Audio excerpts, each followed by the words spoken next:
Womp womp womp.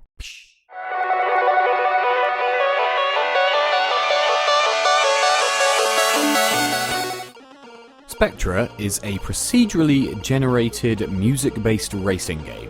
What I mean by that is the game has a soundtrack, and using that soundtrack it creates dynamic racing tracks for you to race along. Now that is the game's description. Whether that description is entirely accurate, well, we're about to find out. Okay, straight off the bat, I'll say one thing about Spectra. The soundtrack is incredible. It's really great. It's not surprising that it's really great because it was made by renowned chiptune artist Chipzel. So the soundtrack and tracks that you will experience in Spectra are really catchy, really upbeat, just really good chiptune. Unfortunately, where the game claims that the racing courses that you race on are procedurally generated by the tracks as you race, I'm not so sure. I've played other games where it's really obvious when stuff's happening in the soundtrack, stuff's changing in the game. That's not the case here. I was really stretching just to notice any kind of connection between the soundtrack and the tracks I was racing on, which is a shame because I really love games that do actually use their soundtracks and use music. But Spectra it just didn't feel like it was doing that. So the tracks tend to just feel the same. Each different track just tends to feel the same, really. And that's a real shame because they missed a trick here because the soundtrack is great. Actual gameplay wise, this is pretty basic. All you're going to get is what you see here. You're going to race down a track that looks exactly like this. You're going to be faced with obstacles here and there, boost pads and score multipliers to collect, and that's it. You've got to be careful not to fall off the track because the race will end at that point and you'll have to retry. And if you hit the obstacles, your score multiplier will be reset. And it starts off pretty simple and tends to ramp up pretty quickly with more of the same, so more obstacles being thrown at you right towards the end of the track.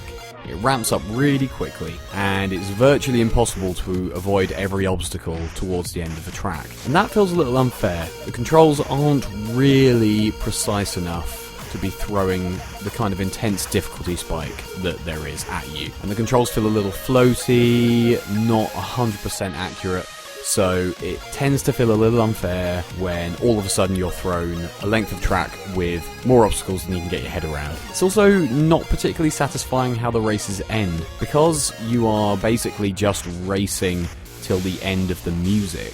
The races just tend to stop, and kind of abruptly. There's no finish line, there's no real kind of sense of build-up to the end. It just ends. And you're given a little screen that says you finished the race, shows you what your score is, and then you move on to the next track, which is almost identical to the track you would have just done. So there's just no variety in it, really, and no satisfaction, and it's just a bit boring. Which, as I've said, is a shame because the soundtrack there is so good, they just needed to use it properly, and they haven't done. And the game doesn't vary things up visually either, it just looks like this all the way through. They don't even change the colour palette.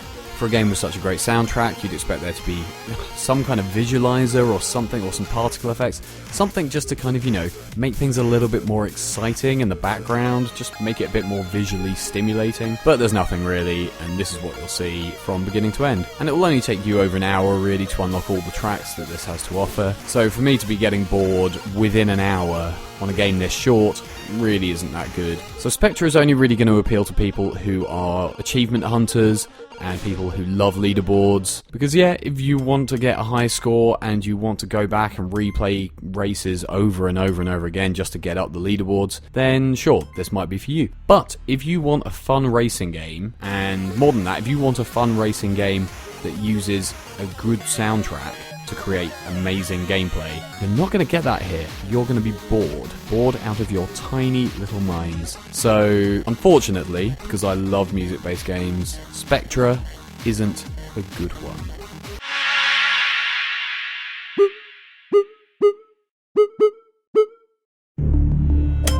Hi guys, thanks for watching. If you enjoyed the video, remember to like, comment and subscribe. All that stuff really does help me out, and I'll hopefully see you next time on The Mews.